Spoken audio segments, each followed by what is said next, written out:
오늘 아침에 우리가 함께 나눌 말씀은 갈라디아서 5장 18절부터 26절까지. 그런데 여러분이 성령의 인도하심을 따라 살아가면 율법 아래 있는 것이 아닙니다.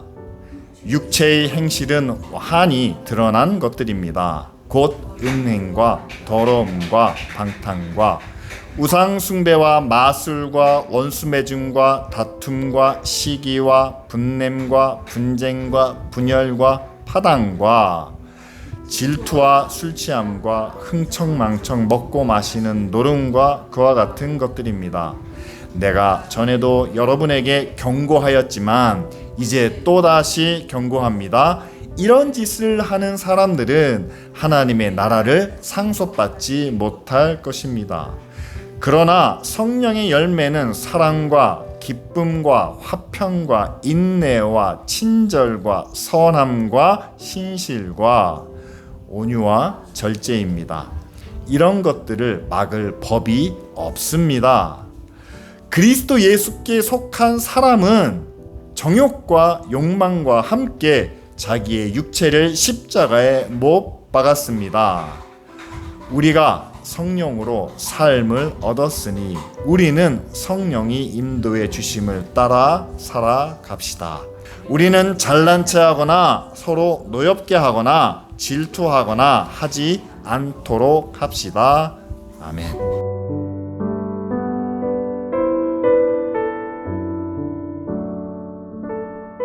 오늘 말씀에 두 가지가 나옵니다. 사람이 살아가면서 세상과 더불어 살아가는 그런 육체의 행실에 대해서, 그리고 그와는 다르게 성령이 우리 가운데 함께 하실 때에 우리 안에 열매 맺는 성령의 열매에 대하여 말씀하고 있습니다. 그런데 성령의 열매는 여러분이 9가지라는 걸 너무나 잘 알고 있죠. 그런데 그 9가지 열매가 성경에 있는 단어로는 좀 우리에게 거리감이 있어요. 그래서 요새 AI가 유행이지 않습니까? 그래서 AI에게 물어봤습니다. 2025년 20대 30대 젊은이들이 느낄 수 있는 성령의 9가지 열매는 어떤 것이냐 라고 물어봤더니 그렇게 대답을 합니다. 사랑이란 경쟁보다는 섬기고 작은 배려로 따뜻하게 나누는 것. 기쁨은 업무의 스트레스 중에서도 긍정적으로 반응할 수 있는 태도. 화평이라면 갈등을 피하고 서로의 이해관계를 조율할 수 있는. 인내와 절제는 충동적인 말과 행동을 자제하는 모습이고, 친절과 선함은 따뜻한 말 한마디, 작은 도움을 아끼지 않는 것이고, 신실함이란 맡은 일에 최선을 다하고 끝까지 성실하며, 온유는 반복되는 실수에도 격려와 회복의 기회를 계속해서 베푸는 것을 말합니다. 그런데 이 9가지 열매를 해석한 내용을 쭉 보니까 한결같이 좋은 말 뿐입니다. 경쟁보다는 섬기는 것을, 스트레스에도 긍정적인 마음을, 갈등을 피하고 충동적인 말과 행동을 자제하는, 여러분 다 아시는 내용이잖아요. 그리고 이렇게 해야 되는데, 이렇게 살아야 되는데 우리가 다 공감하고 있는 부분이 아닙니까? 그런데 그러한 모습을 우리 가운데 온전히 나타내지 못하는 이유 중에 하나가, 우린 그렇게 생각을 합니다. 나는 그러고 싶지만 환경이 도와주진 않습니다. 내가 처해 있는 상황이 날 그렇게 내버려 두지 않습니다. 그래서 제가 한 가지를 더 해봤어요. 자, 성령의 9가지 열매를 쭉 열거하고 난 다음에, 자, 이런 모습이 직장에서는 어떤 모습으로 나타날까? 가정에서는 어떻게 보여질 수 있을까 했더니 이런 만화와 같은 그림을 우리 가운데 보여주고 있습니다.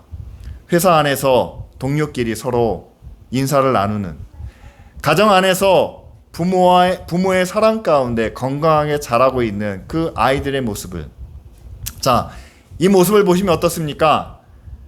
이건 정말 이상적인, 정말 만화와 같은 그런 모습이 아닌가요? 여러분, 우리가 이제 추석을 하루 앞두고 있습니다.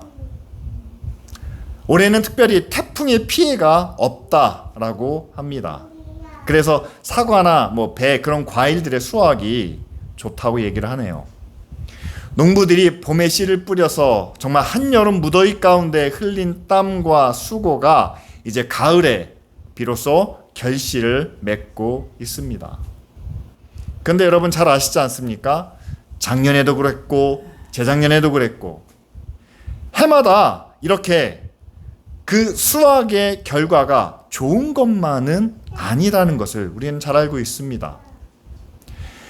작년인가요? 봄에 서리가 갑자기 내리고 추워져가지고 냉해를 입었습니다. 여름에는 너무 더워서 수박이나 참외가 다 썩어 문드러지는 그런 모습을 우리가 경험했습니다. 그리고 태풍의 피해는 정말 어마어마했었죠. 그때도 역시 마찬가지로 똑같이 농부들은 땀을 흘리고 무더위에서 수고를 했지만 그러나 그때는 주변의 상황이 도와주질 않아서 여러 가지 어려운 시련의 때가 있었기 때문에 그때 얻은 결과는, 그때 거둔 수확은 충분치 못했습니다. 하지만 그런 가운데서도 거둔 열매는 정말 값진 열매죠. 근데 중요한 것은 뭡니까? 한 해 그렇게 수확이 결과가 좋지 못했다고 해서 그 다음 해에 야 올해도 그럴 거야 라는 마음으로 농사를 포기하는 그런 농부가 있을까요? 작년에 그렇게 수고했는데 결과가 이거밖에 나오지 않았어. 그래서 올해는 그 노력을, 그 수고를 절반밖에 안 할 거야. 왜? 수확이 절반밖에 거두지 못할 테니까 라고 말하며 한여름에 땀을 흘리지 않는 수고와 노력을 기울이지 않는 그런 농부가 있을까요? 아니죠. 그렇지 않습니다. 저는 성령의 열매도 한여름에 땀을 흘리고 그리고 비록 작년에 수확이 부족했다 하더라도 올해 최선을 다하는 자기의 모든 노력과 수고를 아끼지 않는 그런 농부의 모습으로 우리가 함께 임해야 한다라고 저는 생각을 합니다. 성령의 열매는 1년 농사가 아니고 일생의 농사를 의미하죠. 믿음 안에서 성령이 인도하시는 그 길을 따라 주님이 걸어가신 십자가의 길을 우리도 한 걸음 한 걸음 나아가는 것이 성령의 열매를 맺기 위한 우리의 수고요, 우리의 노력인 줄 믿습니다. 간혹 우리 안에 이런 분들이 계시는 것 같아요.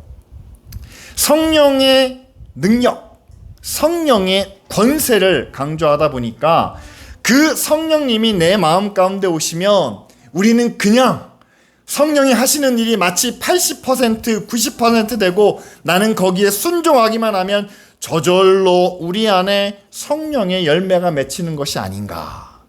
성령이 하시는 일이 내가 하는 일보다 훨씬 더 크시고 그분의 능력이 크기 때문에 우리는 그 안에 나 자신을 맡기기만 하면 자연스럽게 열매가 맺히는 것이 아닌가.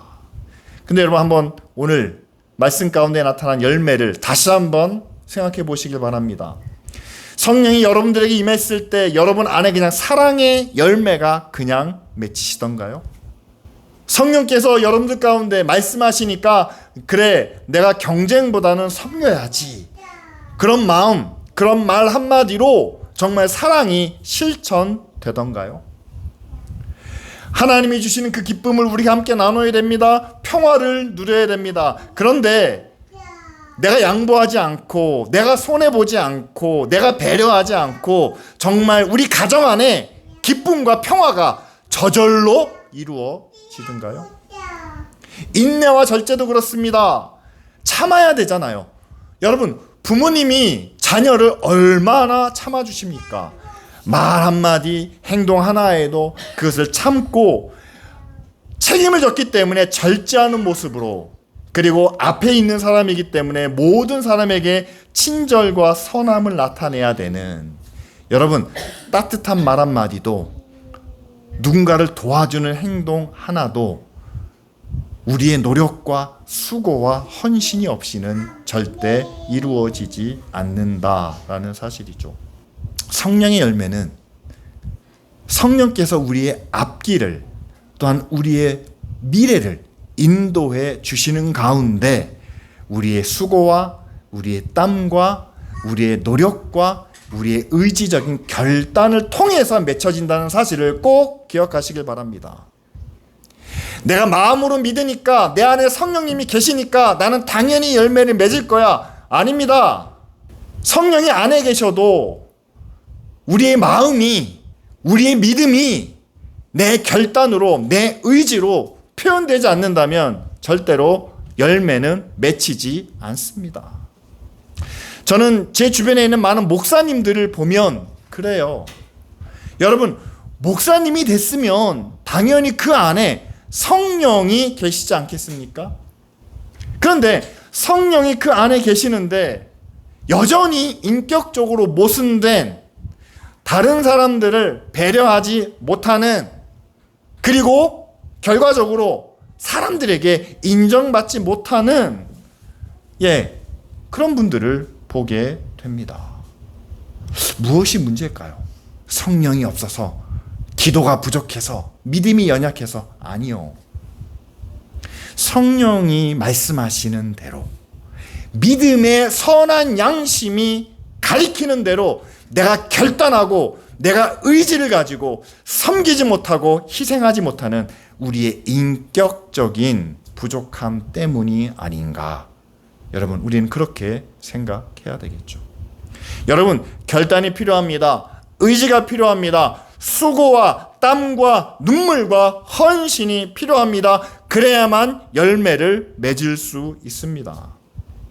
제가 왜 이렇게 헌신과 수고와 노력을 강조하는지, 여러분, 바울이 이야기를 합니다. 성령의 9가지 열매를 말하기 전에 뭘 얘기하냐면요, 우리가 살고 있는 이 세상은 어떤 세상이냐? 우리를 성령의 열매 맺도록 주변에서 조건과 환경을 만들어주는 그런 세상이냐? 아닙니다. 오히려 그것을 방해하는 현실입니다. 그래서 육체의 행실에는 이런 것들이 있다라고 우리에게 먼저 말씀해 주고 있습니다. 19절 말씀해 보니까 육체의 행실은 훤히 드러나 보인다라고 말하면서 이런 것들을 우리에게 보여줍니다. 그래서 이것도 음행과 더러움과 방탕과 막 이렇게 쭉 나와 있길래 그것도 한번 물어봤어요. 지금 우리 현실 속에서는 육체의 행실들이 어떤 모습으로 나타났냐? 우리 인간의 욕망과 쾌락에 이끌려 무책임한 행동을, 심지어는 성관계까지 하는 그런 시대를 우리는 살고 있습니다. 돈과 권력과 외모를 쫓아갑니다. 미신을 따릅니다. 사람을 부추겨서 내가 원하는 것을 얻으려고 합니다. 편을 가릅니다. 서로 혐오하게 하고 저주하게 하고 서로 비교하게 만듭니다. 자기 안에 있는 분노를 조절하지 못하고 자기 성공을 가장 중요하게 여기며 자기에 반대되는 사람을 편가르고 그들을 헐뜯고 욕하며, 그리고 내 안에 있는 허무함을 감추기 위해서 뭔가를 의존하는 중독된, 그리고 그런 가운데 정한 것이 없이, 절제함이 없이 문란한 생활을 살아가는, 이것이 바로 바울이 말하는 육체의 행실, 그것의 지금 현대적인 모습이다라는 사실이죠. 그런데 앞에 있는 단어들만 쭉 열거하면 우리는 상관이 없어, 우리는 그렇게 살지 않아 라고 말할지 모르겠습니다. 하지만 여러분, 제가 보니까요, 지금 우리 시대, 우리 사회의 모습이, 심지어는 교회의 모습이 바울이 말하는 것과 온전히 겹치고 있다는 사실이죠. 교회 안에도 우상 숭배가 있습니다. 돈을 따르고 권력을 추구하며 외모에 치중되는 그런 모습이 있지 않나요? 교회가 누군가를 혐오하며 판단하며 저주하지 않습니까? 교회가 비교합니다. 잘 되는 사람과 그렇지 못한 사람, 성공한 사람과 그렇지 못한 사람. 그러면서 성공이 최고다라고 이렇게 이야기를 합니다. 우리에게 도움이 되는 것은 우리 편, 우리의 방해가 되는 것은 적과 원수로 여깁니다. 그렇게 상대를 따돌리고 상대를 헐뜯고 교회 안에도 이런 모습들이 있습니다. 근데 더 심각한 것은 교회 안에 이런 모습이 있음에도 불구하고 그것을 우리가 잘못됐다고 여기지 않는다라는 사실이죠. 왜 그렇습니까? 세상이 다 그렇게 살아가니까. 육체의 행실이 세상에 만연돼 있고 누구라도 그렇게 살아가고 있으니까. 오직 성경만이, 또한 하나님의 말씀만이 하나님께서 우리를 그렇게 만들지 않으셨다.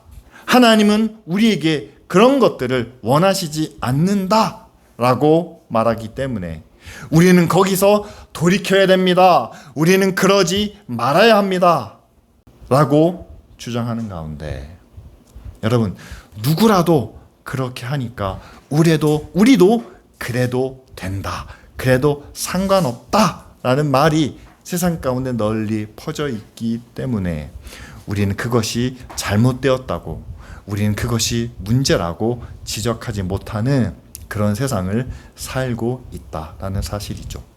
그래서 보시는 것처럼 여러분, 육체의 행실은 우리가 굳이 노력하지 않아도, 우리가 그것을 거부하지 않는다면, 그것을 미워하지 않는다면, 우리가 굳이 의지적으로 따르려고 하지 않아도 그냥 그 흐름 속에 묻혀서 갈 수 있다라는 사실입니다.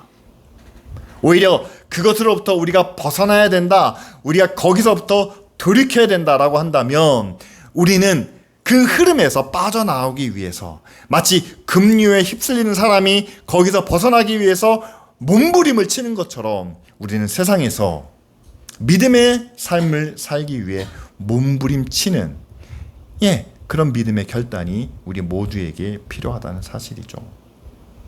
저는 우리가 함께 읽은 말씀 21절에 이런 여러 가지 육체의 행실을 통해서 우리가 이 땅에서 잠시 기쁨을, 잠시 만족을 느낄 수는 있습니다. 하지만 바울은 이렇게 이야기하죠. 나는 여러분들에게 경고합니다. 다시 한번 경고합니다. 이렇게 육신의 행실을 쫓아서 살아가는 사람은 세상에서는 무엇을 누릴지, 어떤 성공을 거둘지는 모르나, 그러나 하나님의 나라는 상속받지 못할 것입니다 라고 우리에게 경고하고 있습니다. 하나님 나라를 상속받지 못한다, 믿음이 없어서 상속을 못 받는 게 아닙니다. 하나님을 모르기 때문에 상속을 못 받는다라고 말하고 있지 않습니다. 믿음이 있다 할지라도, 하나님을 알고 있다 할지라도, 하나님을 알고는 있지만 우리 안에 있는 육신의 행위를 우리가 통제하지 못한다면, 하나님이 기뻐하시는 일이 무엇인지 우리가 알고는 있습니다.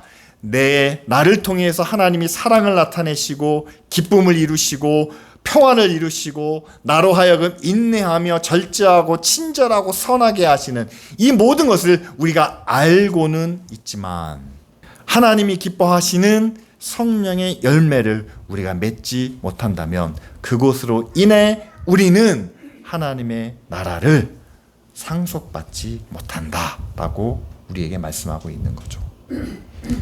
따라서 저와 여러분들의 목표는 이제 하나가 되었습니다. 십자가를 믿음으로 우리가 구원을 받고 하나님의 자녀가 되었습니다. 여기 앉아 계신 모든 분들은 다 하나님의 자녀로 우리가 함께 앉아 있는 모습이죠. 그런데 우리가 다 이렇게 고백하지 않습니까? 나는 지금 죽어도 하나님 나라에 들어갈 줄 믿습니다. 하나님께서 나를 구원해 주신다라고 나는 믿습니다. 그런데 그 믿음을 가지고 우리가 하나님 나라에 들어갔습니다. 그런데 하나님 나라에서 하나님의 영광을, 하나님의 권세를, 하나님의 그 모든 것들을 우리가 물려받는 상속자가 되어야 되는데, 여러분, 하나님 나라의 상속은 우리 안에, 나를 통해서 내 안에 육체의 행실보다는 우리 안에 성령의 열매가 있어야 그 열매를 통해서 우리가 하나님 나라의 상속자로 인정받을 수 있지 않을까요? 우리 자신과 또한 한국의 교회의 현실을 우리가 다시 한번 생각해 보기를 바랍니다. 앞에서도 말씀드린 것처럼 지금 세상은 자신들이 행하는 육체의 행실에 대하여 부끄러워하지도 그것을 죄로 여기고 있지 않습니다. 오히려 내가 성공만 할 수 있다면, 이것을 통해서 내가 큰 돈을 벌 수 있다면 때로는 악을 행하고 때로는 불의를 행하며 때로는 상대방에게 피해를 입히더라도 성공을 위해서라면 우리는 그것을 할 수도 있다라며 정당화시키고 있습니다. 두 번째는 오히려 하나님의 자녀들이 하나님의 의와 거룩함을 나타내는데 오히려 부끄러워하고 있습니다. 의롭게 살아야 되는데, 정직해야 되는데, 바른 것을 나타내야 되는데 그것을 오히려 드러내지 못하는, 감추는 모습을 가지고 있습니다. 왜냐하면 세상 사람들이 우리에게 이렇게 얘기하고 있기 때문이죠. 남들은 다 하는데 왜 당신만 안 하려고 합니까? 남들은 다 세상에서 성공하고 잘되고 자랑거리가 되기를 원하는데 왜 당신은 섬기려 하고 배려하고 나누고 오히려 낮은 자리를 향해서 가고 있습니까? 우리는 그 이유에 대하여, 의와 거룩에 대하여 부끄러워하는 것이 아니라 그것을 오히려 당당하게 나타낼 수 있는 그런 모습이 우리에게 필요하겠죠. 마지막으로는 바울이 그렇게 말하지 않습니까? 우리 육체와 함께 우리의 정욕과 욕망을 십자가에 못 박아야 한다라고 얘기합니다. 성공하고 싶은 욕망이 있고 잘되고 싶은 마음이 있고 남들처럼 우리도 자랑하며 떵떵거리며 살고 싶은 그런 욕심이 다 우리 안에 있지만, 그러나 성경은 그것을 다 우리 육체와 함께 십자가에 못 박으라 라고 이렇게 말씀하죠. 그런데 어떻게 그것을 다 십자가 앞에 내려놓으면 남들은 다 저 길로 가는데 우리만 다른 길로 가라고 말씀하시면 그 흐름에 따르지 않는, 그 힘과 권세에 저항하는 우리의 모습 때문에 우리는 불안해하고 우리는 두려워하고 이러다가 우리가 잘못되는 것 아닌가라는 의심과 걱정에 사로잡힐 때가 많다는 사실이죠. 여러분, 이것이 우리의 현실입니다. 교회도 똑같은 현실을 마주하고 있습니다. 목사도 마찬가지입니다. 그런데 여러분, 오늘 바울이 말하는 것처럼 육체의 행실을 떠나 성령이 우리에게 인도하시는 그 길을 우리의 믿음과 우리의 의지적인 결단과 수고와 헌신을 통해서 가지 않는다면 성령의 열매는 우리 안에 맺히지 않는다라는 사실이죠. 사랑이 우리의 노력 없이 우리 안에 열매 맺지 못합니다. 부부간의 사랑도 그렇죠. 자녀에게 주는 사랑도 그렇습니다. 참아야 하고 배려해야 되고 내 것을 희생하는 그 사랑을 성령님 그 사랑을 주시옵소서 구하면 그 기도의 응답으로 그 사랑이 우리에게 임한다라고 믿으십니까? 예, 성령님께서 그걸 주시죠. 왜? 그런 의지를, 그런 수고를, 그런 헌신을 할 수 있는 그런 믿음을 우리 가운데 허락하시기 때문이죠. 따라서 여러분, 성령의 열매가 그렇게 쉽게 맺혀지지는 않는다라는 사실을 꼭 기억하시기 바랍니다. 가을에 추수하기 위해서 농부가 여름에 무더위와 싸우며 땀과 눈물을 흘리는 것처럼 우리도 정말 성령의 열매가 우리 삶 가운데, 우리 가정 가운데 나타나기 위해서는 우리도 믿음의 선한 싸움을 싸우며 땀과 눈물을 흘려야 될 줄 믿습니다. 그런데 그 땀과 눈물이 세상에서 누리는 육체의 행실을 통해서 얻을 수 있는 그 성공을 다 보상하고도 남음이 있다는 사실을 꼭 기억하시기를 바랍니다. 세상에서 얻은 그 만족을 통해서, 그 기쁨을 통해서 잠시 우리가 뭔가 된 것처럼 그런 생각이 될지라도 결코 그것은 우리에게 영원한 열매는 되지 못한다는 사실이죠. 저는 그래서 기쁜 우리교회와 함께 우리 모든 성도들이 정말 하나님의 은혜와 하나님의 능력과 하나님의 권세를 힘입어 뭔가 대단한 성공을 이루는 그런 한탕주의식 사업가가 아니라 봄에 씨를 뿌리고 여름에 땀을 흘리고 가을에 열매 맺을 것을 바라며 묵묵히 자기 일을 감당하는 그러한 성실한 농부의 모습이 되기를 원합니다.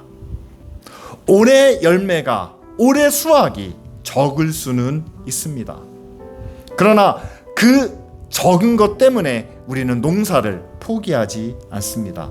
특별히 우리의 믿음의 농사는 결코 중단하지 않습니다.